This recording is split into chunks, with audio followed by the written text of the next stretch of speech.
Thank you for joining me at the enchanted flying castle of Palatka's Reading Club. Let's get cozy and enjoy some classic literature by moonlight together, shall we?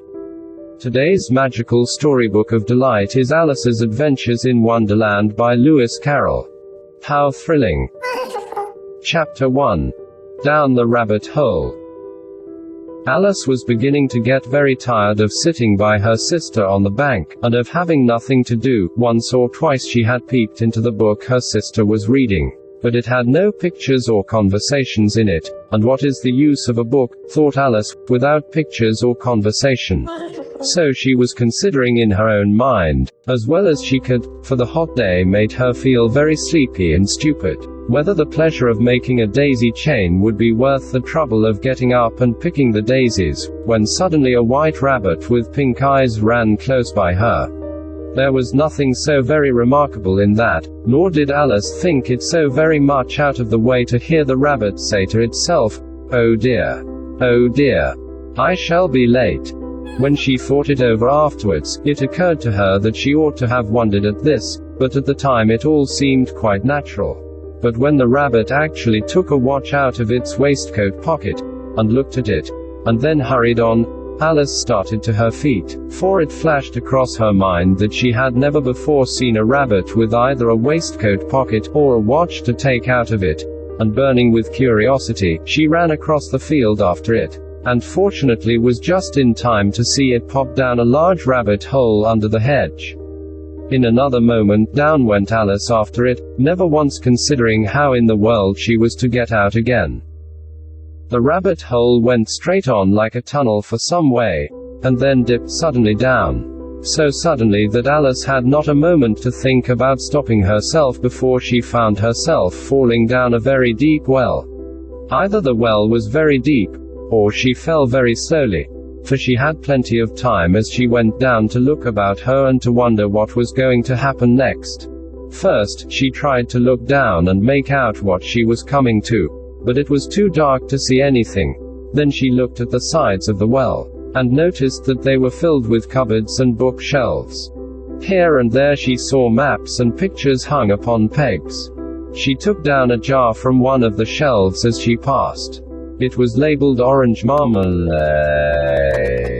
but to her great disappointment it was empty. She did not like to drop the jar for fear of killing somebody, so managed to put it into one of the cupboards as she fell past it. Well, thought Alice to herself, after such a fall as this, I shall think nothing of tumbling downstairs. How brave they'll all think me at home. Why, I wouldn't say anything about it, even if I fell off the top of the house. Which was very likely true. Down, down, down. Would the fall never come to an end? I wonder how many miles I've fallen by this time, she said aloud.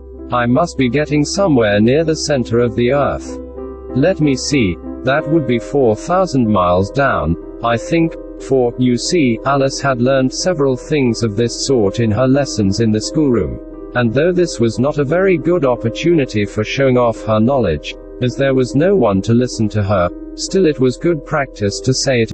But yes, that's about the right distance, but then I wonder what latitude or longitude I've got to. Alice had no idea what latitude was, or longitude either, but thought they were nice grand words to say. Presently she began again. I wonder if I shall fall right through the earth. How funny it'll seem to come out among the people that walk with their heads downward. The antipathies, I think. She was rather glad there was no one listening, this time, as it didn't sound at all the right word. But I shall have to ask them what the name of the country is. You know. Please, Mom, is this New Zealand or Australia? And she tried to curtsy as she spoke. Fancy curtsying as you're falling through the air. Do you think you could manage it? And what an ignorant little girl she'll think me for asking. No, it'll never do to ask. Perhaps I shall see it written up somewhere. Down, down, down. There was nothing else to do, so Alice soon began talking again. Dinah'll miss me very much tonight, I should think. Dinah was the cat. I hope they'll remember her saucer of milk at tea time. Dinah, my dear, I wish you were down here with me. There are no mice in the air, I'm afraid. But you might catch a bat. And that's very like a mouse, you know. But do cats eat bats, I wonder? And here Alice began to get rather sleepy, and went on saying to herself, in a dreamy sort of way, do cats eat bats? Do cats eat bats? And sometimes, do bats eat cats? For, you see, as she couldn't answer either question, it didn't much matter which way she put it. She felt that she was dozing off, and had just begun to dream that she was walking hand in hand with Dinah, and saying to her very earnestly, now, Dinah, tell me the truth. Did you ever eat a bat? When suddenly, thump, thump, down she came upon a heap of sticks and dry leaves, and the fall was over. Alice was not a bit hurt, and she jumped up onto her feet in a moment. She looked up, but it was all dark overhead. Before her was another long passage, and the white rabbit was still in sight, hurrying down it. There was not a moment to be lost. Away went Alice like the wind, and was just in time to hear it say, as it turned a corner, oh my ears and whiskers, how late it's getting. She was close behind it when she turned the corner, but the rabbit was no longer to be seen.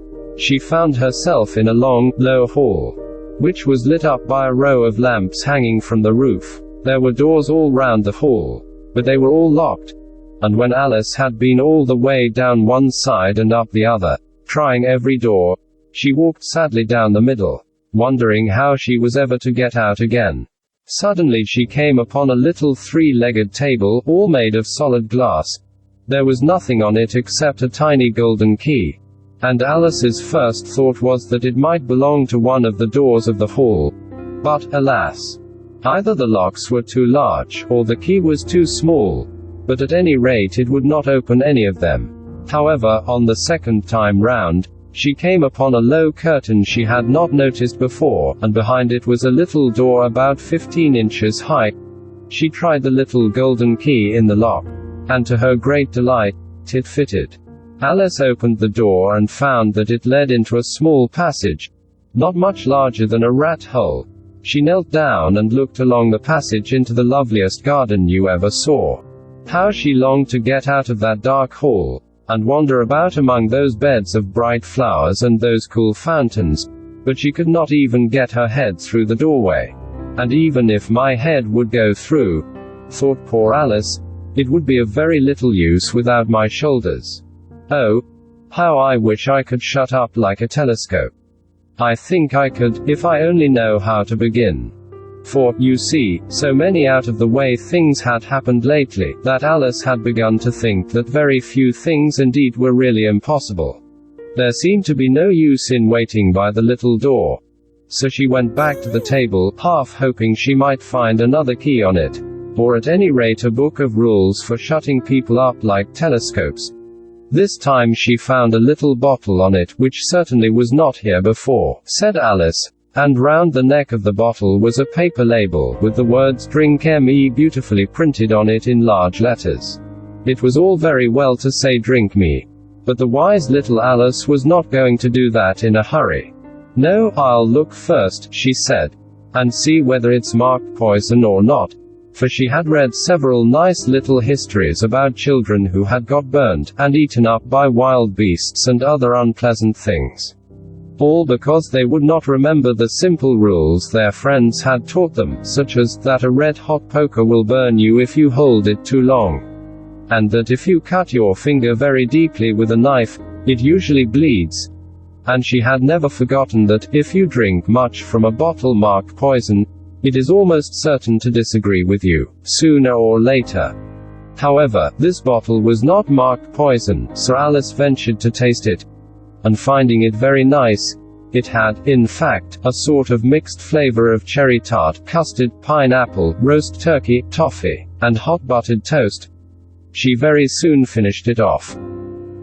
This concludes Chapter 1. Down the Rabbit Hole. If you enjoyed this meeting of the Enchanted Flying Castle of Palatka Reading Club, please be sure to leave an affirmation in the comments section and email this footage to your grandparents. Stay cozy, my friends.